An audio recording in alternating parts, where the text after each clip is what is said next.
Bandi wagoni na yaba tesi bambwa nnyo bandi wagoni so olwo lwe luyimba olupya temunsubira munnyo Oluzungu tulidde tunywedde break za chains tujanjudde kongula ako bebe kino kyokoze ngenda kinyumizaako bannamasaka lwakuba ennyimba zaffe ozifuddeddemu stop that violence.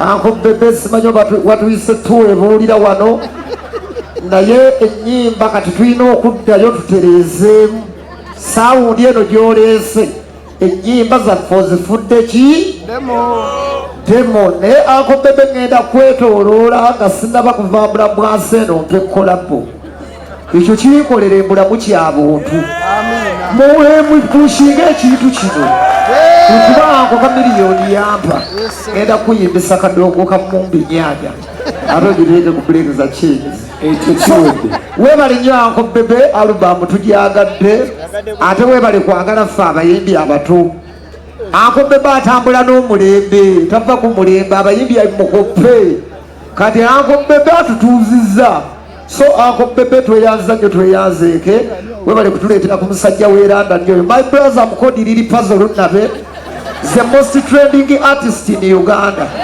See you when you see me in London. Goodbye, Kongula.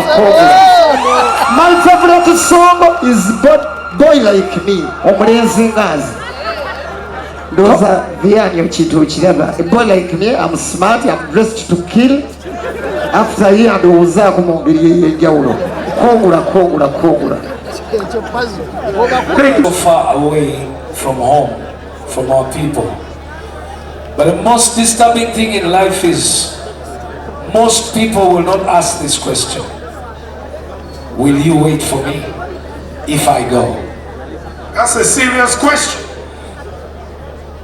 Zwena, do you think if I woke up in the morning and told you I'm going to Canada, I've got a contract for 3 years, do you think you have a good answer to wait for me? Can you wait for me for 3 years? Sure. Are you sure? 3 years you can wait for me? Ladies and gentlemen, that song really means a lot. There's an issue of people who go and work so much in life. Even if you don't get out of the country, you wake up in the morning and go work so hard. But the question is, do the people you work for value or understand the hard work you put in for them? Bakitegeera value bagiraba.